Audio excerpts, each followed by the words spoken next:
మోసం చేస్తారని నేను కూడా అనుకో. జన్మభూమిని మించినటువంటి స్వర్గం ఏది కూడా ఉండదు. కాబట్టి మనం అయోధ్యకే తరలిపోవాలని చెప్పి మళ్ళీ అందరిని తీసుకొని అయోధ్యకు రావడం జరిగింది. అదే స్ఫూర్తితోని చాలా గందరగోళ స్థితిలో ఉన్నటువంటి, దిక్కు తోతని స్థితిలో ఉన్నటువంటి, ఆత్మహత్యలకు ఆలవాలమైనటువంటి, వలసలకు నిలయమైనటువంటి ఒక ఘోరమైన ఆపదలో వలసవాదుల విషకవిగిలిలో చిక్కి నలిగిపోతున్న తెలంగాణ రాష్ట్రాన్ని ఎట్టి పరిస్థితుల్లో విముక్తి చేయాలని, స్వరాష్ట్రం సాధించాలని, జననిని జన్మభూమిని మించిన వేరేది లేదని చెప్పి నేను ఒక్కడిగా బయలుదేరి ఆనాడు తెలంగాణ ఉద్యమానికి శ్రీకారం చుట్టడం జరిగింది. 25 ఏళ్ల క్రితం, దయచేసి మీరు గొడవ బంద్ చేయాలి ఏమనుకోవద్దు, సభలో చాలామంది ఉన్నారు, లక్షల మంది ఉన్నారు, మీరు ఆపాలి ప్లీజ్. ఒకటే మాట బంద్ చేయాలి, గొడవ బంద్ చేయాలి ప్లీజ్, స్టాప్. సో ఆ విధంగా 25 ఏళ్ల నాడు ఎగిరినటువంటి జెండా ఈ గులాబీ జెండా. చాలామంది బంద్ చేయాలి ఏ బాబు బంద్ చేయాలి బాబు. ఆ రకంగా ఎగిరిన జెండాను ఎందరో అవమానపరిచింది, ఎన్నో మాటలు అన్నారు, ఎగతాళి చేసిండ్రు, అవహేళన చేసిండ్రు, మకలో పుట్టింది ఉబ్బలో పోతుందని చెప్పిండ్రు.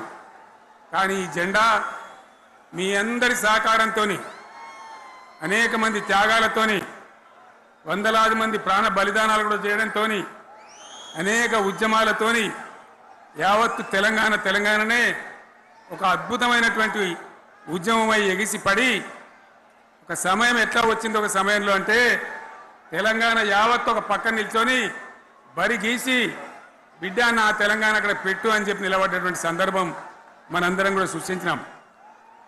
తద్వారా మన లక్ష్యం తెలంగాణ రాష్ట్రాన్ని సాధించుకున్నాం. ఆ తదనంతరం ప్రజలు దీవిస్తే 10 సంవత్సరాల పాటు అద్భుతమైనటువంటి దగదగలాడే తెలంగాణ తయారు చేసి అందరూ బిత్తరపోయే విధంగా, ఆశ్చర్యపడే విధంగా బ్రహ్మాండమైన తెలంగాణ నిర్మాణం చేసుకున్నాం. ఆ విధంగా 25 సంవత్సరాల సుదీర్ఘ చరిత్రను ఈరోజు ఈ వరంగల్ గడ్డ మీద మనం జరుపుకుంటా ఉన్నాం. రజతోత్సవ సందర్భంలో జరుపుకుంటా ఉన్నాం.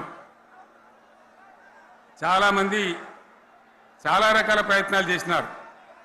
ఇక్కడ కూడా ఇప్పుడు కూడా బ్రహ్మాండమైనటువంటి ప్రయత్నాలు చేస్తూ ఉన్నారు.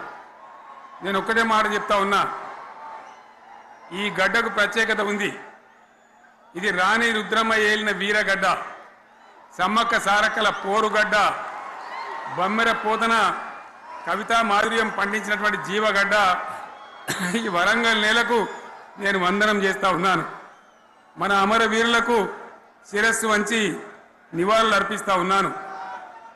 1969లో మూగబోయిన తెలంగాణ నినాదానికి తిరిగి జీవం పోసింది ఈ గులాబీ జెండా అని మీ అందరికీ నేను మనవి చేస్తూ ఉన్నాను. ప్రజలు పరిపాలన అప్పగిస్తే విధ్వంసమైన తెలంగాణను వికాసమ పథంలో నడిపించింది ఈ తెలంగాణ. దానికి కూడా ఈనాటి కరెక్ట్గా 25 ఏళ్ళు నిండుతూ ఉన్నాయి. ఆనాడు కొండా లక్ష్మణ్ బాపూజీ గారు ఆశ్రయం ఇస్తే ఏప్రిల్ 27, 2001